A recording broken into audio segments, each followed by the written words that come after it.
What if Walter Mondale became president in 1984? The 1984 U.S. presidential election holds a special place in political history as one of the most decisive and memorable contests in modern American politics.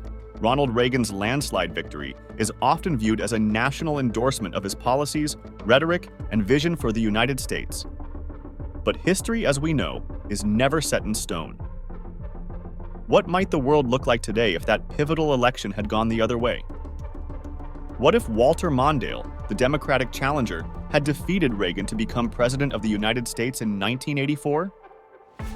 This thought experiment invites political scholars to examine the potential ripple effects of such an event. Would Mondale's policies have significantly altered the trajectory of U.S. history and global politics? Would American society be dramatically different, or would some changes remain inevitable? Let's explore this speculative scenario through the lenses of domestic policy, Cold War diplomacy, economic priorities, political shifts, and cultural impacts. A Mondale presidency would have ushered in a distinct shift in priorities, steering the nation in a direction starkly different from the Reagan administration. Walter Mondale's domestic platform championed progressive policies aimed at addressing economic disparity, strengthening social infrastructure, and advancing civil rights. Mondale campaigned on the politically risky promise of raising taxes to combat budget deficits and invest in social programs. Unlike Reagan's reliance on trickle-down economics and sweeping tax cuts for the wealthy, Mondale prioritized a fairer distribution of resources. How might this approach have evolved in practice? Could Mondale have achieved a more balanced economy by putting heavy emphasis on taxing higher income groups and increasing spending on healthcare, education, and welfare reform? One could argue that such an approach might have lessened income inequality, giving the middle and working classes greater security. However, his critics may have accused him of dampening the economic boom of the 1980s. Would Mondale's tax hikes have slowed the very opportunities he hoped to create? Another area of focus might have been the expansion of social safety nets.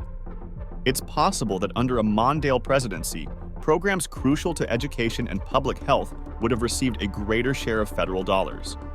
Imagine the potential impact on public institutions if increased funding had revitalized K-12 education and made higher education more accessible. Moreover, how might his emphasis on social welfare have benefited those systemically left out of Reaganomics? The challenges Mondale faced, however, would have been substantial, including resistance from a possibly Republican-controlled Congress. Mondale's presidency also had potential implications for the cultural progress of the United States. As a social liberal, his leadership might have accelerated movements for civil rights and gender equality that were gaining momentum in the 1980s. His campaign highlighted these topics, including his groundbreaking choice of Geraldine Ferraro as his running mate, the first woman in U.S. history to appear as part of a major party's presidential ticket. Could Mondale's presidency have bolstered women's political and professional advancement? Perhaps his administration would have championed legislative priorities like equal pay, workplace protections, and expanded access to childcare for working families much earlier than they were actually implemented. Similarly, how might he have advanced racial equality? During the 1980s, the racial wealth gap and systemic inequities remained critical concerns.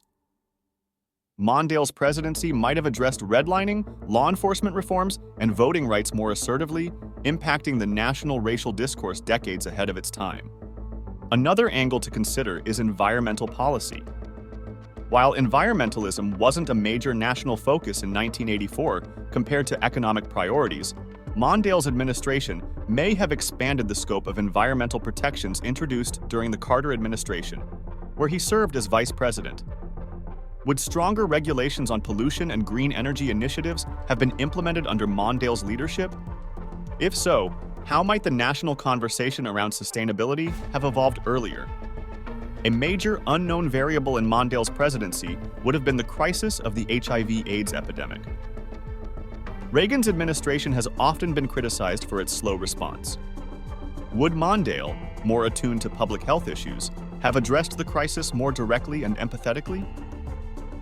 Perhaps earlier federal funding for AIDS research and prevention programs could have reduced the devastating toll of the epidemic. One of the most significant differences between Ronald Reagan and Walter Mondale lay in their approach to foreign policy, particularly regarding the Cold War. Reagan's presidency is marked by an aggressive stance toward the Soviet Union, characterized by bold rhetoric, such as calling it the evil empire, and a significant military buildup. His Strategic Defense Initiative, popularly known as Star Wars, aimed to develop a space-based missile defense system, ratcheting up tension in the arms race with the USSR. In contrast, Mondale's personality and political philosophy suggested a greater focus on diplomacy and multilateral cooperation. Could this have led to a less confrontational, yet equally effective resolution to Cold War hostilities? It's possible that Mondale might have attempted to reduce U.S. military spending early in his presidency, redirecting resources to domestic issues. Would this diplomatic approach have prompted the Soviet Union to engage in more constructive arms limitation dialogues? Or could Mondale's reluctance to escalate tensions have been viewed as a sign of weakness, prolonging the Cold War? Critics of a hypothetical Mondale presidency may speculate that his softer diplomatic approach might have delayed key geopolitical breakthroughs, but it's equally plausible that his civil tone could have encouraged earlier cooperation between Washington and Moscow. How, for instance, would Mikhail Gorbachev have responded to Mondale's leadership style? Could the absence of Reagan's arms race pressure have weakened the Soviet economy in a different timeline? These uncertainties create fertile ground for analysis and debate. The Reagan economy is often remembered for its high growth rates, declining inflation, and booming markets. This success, however, came with inequality and a ballooning national deficit. A Mondale presidency would likely have rewritten this narrative in favor of a more cautious fiscal approach. By raising taxes on wealthier Americans and corporations, Mondale hoped to reduce deficits and redistribute wealth. Could this strategy have mitigated the long-term debt accumulated under Reagan's economic policies? On the other hand, how would Wall Street and corporate America, which thrived under deregulation and tax cuts, have responded to a different fiscal philosophy? Would business confidence and investment have faltered under Mondale's watch? Furthermore, the economic legacy of the 1980s extended beyond national borders, with the rise of globalization and free market capitalism. A Mondale presidency might have influenced global economic trends differently, especially in developing countries adopting neoliberal policies. Would a Mondale approach have inspired a shift toward more sustainable economic models, or would the U.S. have faced domestic stagnation in the rush to balance the budget? Beyond immediate policy changes, a Mondale presidency could have drastically altered the course of U.S. politics. A Mondale win in 1984 would almost certainly have rejuvenated the Democratic Party, shaping its future trajectory. Would this have strengthened the progressive wing of the party, legitimizing a vision of government as a force for equality and fairness? Could his victory have set a precedent for larger-scale Democratic wins in the 1986 midterm elections and beyond? Meanwhile, the Republican Party would likely have experienced a reckoning after Mondale's hypothetical defeat of Reagan. Could the GOP have shifted even further right in response, or might it have moderated its platform in search of broader appeal?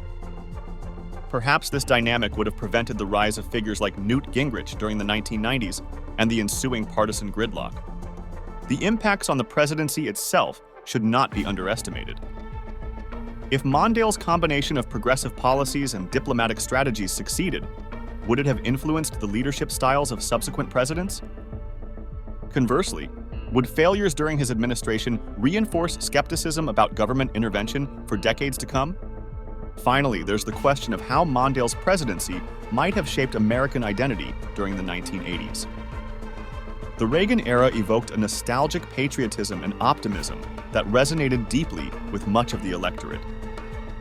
While Mondale's policy-driven vision lacked the charisma of Reagan's messaging, it's worth considering whether he could have cultivated a different brand of unity, one focused on shared sacrifice and social progress.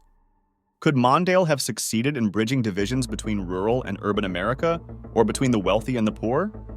Or would his policies have exacerbated those divides? Political culture often shifts alongside the president's rhetoric and priorities, meaning that a Mondale presidency might have encouraged different national conversations around fairness, opportunity, and civic responsibility. Walter Mondale did not win the presidency in 1984, and America followed the course set by Reagan's leadership. However, thinking critically about alternate histories like this one allows scholars to reflect deeply on the importance of presidential leadership and the web of interconnected decisions shaping society. Mondale's hypothetical presidency raises pressing questions about the power of economic philosophy, the role of diplomacy in securing peace, and the government's responsibilities to its citizens. What would America look like today if Mondale had been entrusted with the presidency during one of its most transformative decades?